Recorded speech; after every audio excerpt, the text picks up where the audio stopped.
So I have with me Tommy Hayes from Lyft. Tommy, thank you so much for making time to talk with us today. Really Absolutely. appreciate it. Glad to be here. Thank you. So Tommy, how about we start by you sharing with us a little bit about yourself, your career so far, all the way to joining Lyft and being the policy manager. Sure. And nobody's ever asked me that before. So I started at Lyft about 2.5 years ago, and I've always been passionate about transportation, and it underpins so many different things in our society.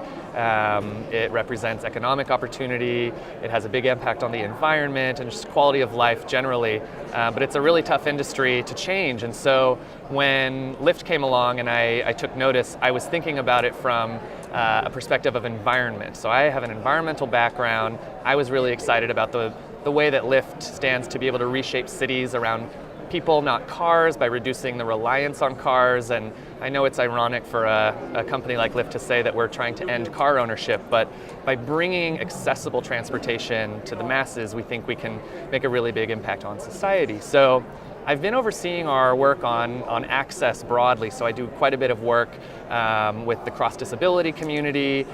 We focus a lot on how Lyft can help people who may not be able to afford to drive by themselves, and just basically lowering any barriers to participation that might be out there. More recently, in about the past year, when we started our elder mobility program, I just became fascinated by the opportunity for the older adult population to make use of ride sharing. And so I, for about the past year, have been working with Leading Age, a lot of our partners in the senior living community space, to help extend that access to older adults who may not drive anymore, may not want to drive anymore. And in terms of a quality of life impact, I haven't seen anything that's been as compelling as doing our work in elder mobility. So now here I am. This is our first Leading Age conference, and I'm completely blown away by all the technologies and other providers that are here to help with aging services. So just really happy to be sitting where I am. Well, it's I'm so glad to see Lyft be a part of this industry. So welcome, definitely. You folks have an opportunity to change the way this industry works. So great opportunity ahead there. So what is the most exciting thing that you and your team are working on currently that is going to be relevant to elderly care? Yeah, so I guess I will offer that one of the first questions we get when it comes to kind of this industry is, what do I do if I don't have a smartphone? Or I'm, my mother or one of our residents, they're not really that tech savvy. They're never going to be able to use Lyft or ride sharing because they don't know how to use an app. So what we've developed is a product called Concierge, and it's a web-based tool that enables the front desk attendant, an administrator, somebody in a senior living community, in a hospital, to dispatch a Lyft, request a Lyft on behalf of somebody else, a resident or a patient. And what that does is it means the elder doesn't need to have a smartphone. They can call the front desk, they can walk down to the front desk and say, hey, I'd like to go to the florist, I need to go to this doctor's appointment, and that person can request a Lyft, see the car pulling up on the map, say, hey, Tommy, your ride is going to be here. Dan will be pulling up in a blue Honda Accord in 5 minutes. Be ready, and you'll be on your way. And bringing that level of service, that quickness, the affordability, friendly Lyft driver has resulted in so many more people using Lyft who are over the age of 55 than I think we even thought possible many years ago. So we just actually did a survey of our passengers and found that we have nearly 1 million people over 55 using Lyft, and I think that's a testament to these kinds of technological adaptations that help us meet those demands and meet people where they're at. Wow, that's fascinating as to how your idea about taking the app and putting it as a web interface and offering it to the front desk can change the way this industry operates. Yeah. So today, most of the younger generation at least is used to having an app, and they can impromptu, whenever they want, call a ride. But Lyft, I believe, do you also offer options wherein an appointment can be set so that seniors know at this time I need to go see this doctor or I need to visit my grandkids? So, Yep. And that's a really good point. That's another thing I think we learned is that as you said, a millennial knows, oh, the minute I need a ride, I'll just pop open my app and I'll get one in 3 minutes. My parents would say, hey, we have a flight tomorrow morning at 9 a.m. or we need to go to the doctor's, at 3:30 on Thursday. That peace of mind to be able to schedule a ride in advance, which you can now do up to a week in advance in the app, just really puts people at ease and makes them feel kind of like this is a familiar way of setting my schedule and knowing that I have certainty that a driver's going to accept that ride and be there to pick me up in that 10-minute window that we have you set when you pre-arrange a ride. And that's been another thing that I think we have learned from our community, that's an important element for them. Even if they know, or we insist that you can open up the app and get a ride 24/7, that peace of mind when you go to bed knowing that you're going to have that ride pick you up for your plane flight was huge. And so that's an example of the kinds of things that I think we've adapted to in recent months. And tell me, you talked about a concierge service. It piques my interest to see, would you also see Lyft getting into things that are beyond transportation because of the fact that you have the mobility of the elderly care? Is there other value-added services that you could bring which would enhance their lives?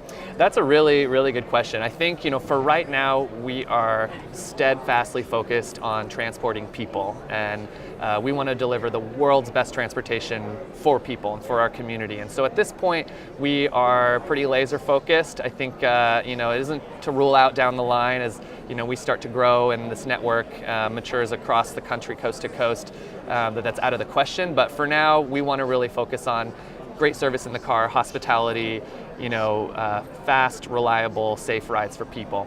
Oh, that's smart, I should say, because do one thing and do it right. That's a great strategy. Hopefully.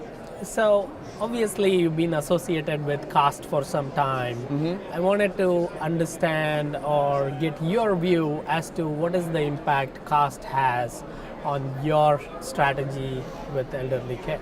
Yeah, that's a great question. I think, when we talk about accessibility of a service, one of the things that is left out of the conversation quite a bit is cost. And what's really important that as we grow our services, we want great transportation, and particularly when we think about the future of self-driving cars, we think that accessing that transportation through a trusted network like Lyft and having it be very affordable is the great equalizer. Because what we don't want to see is all of these technologies come to market and only the rich can afford them. What we want to do is to have this future where you access your transportation, through Lyft, and the car will come up.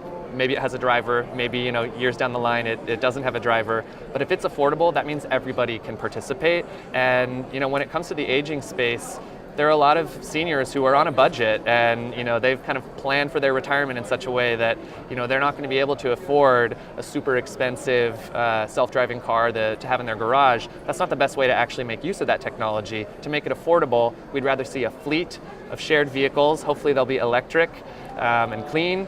And when people have the ability to get those rides for much cheaper than what all-in cost of car ownership would be, then we've really improved society because everybody has equal access. So affordability of transportation is a big issue. So how does cost play a role in making transport decisions? Yeah, so we are somewhat new members. This is our first year in CAST. And I will say, just from my experience being at a few events and meeting a lot of the other members, there is so much insight in this community with all of the different players in the ecosystem who understand how technology and aging can in fact interface. And so we're certainly coming from, we're a technology company, we do what we do. We have some great, brain trust inside Lyft of people who have background in the aging space, but everybody within CAST is coming at this from a different angle. And every person I've sat next to or, met at the water cooler has said, if you really want to meet, seniors where they're at, or if you really want to appeal to what they need, think about it this way, think about it this way. And what's nice about Lyft is it's a pretty familiar consumer brand that most people have had experience with. So everybody you talk to says, hey, I was in a Lyft the other day and I think you should do this. And that's a really common experience for those of us at Lyft. And what's nice about CAST is it's chock full of people who have deep insights into all the different areas that touch our elders. And so we're excited to see where this goes, looking into 2018, excited about possibly doing some research together on how we really move the needle on improving health and social outcomes for seniors through transportation. That's very insightful, and I agree with you. I think caste has been playing a great role in influencing the future of this industry for sure. Absolutely. So how about we close with some advice from Tommy? So for the guys and girls who are entering this industry, Yeah. who are millennials, who are non-health IT people getting into this healthcare, what is your advice to them? How do they become successful? Yeah, well, I guess the first thing I would say is you're in the right place because as somebody who's only really been working in the aging space for a year, I'm 33, so I feel a little bit late to the game. There is so much need right now for technologies that improve the lives of older adults, and it's only going to become more important as the baby boomers start aging. I know I'm thinking about my own parents, and if what you're really driven by is impact and seeing people's lives be improved, that's what gets me out of bed every morning. I'm stoked to get out of bed and come and solve some of these challenges that we're facing because they are really making a big impact on people's well-being, their happiness, and just ask yourself when you wake up, like, am I excited to go to work? Keep looking for that job that does that, and it might not be the one that you thought you were going to do when you got out of college. Certainly this the case for me, but whatever keeps you excited, you're going to succeed in that path. Oh, that's great advice. Well, Tommy, thank you so much for taking time to share your wonderful insights with us. Really appreciate it. Have a wonderful rest of the day. Thank you very much. Thank you.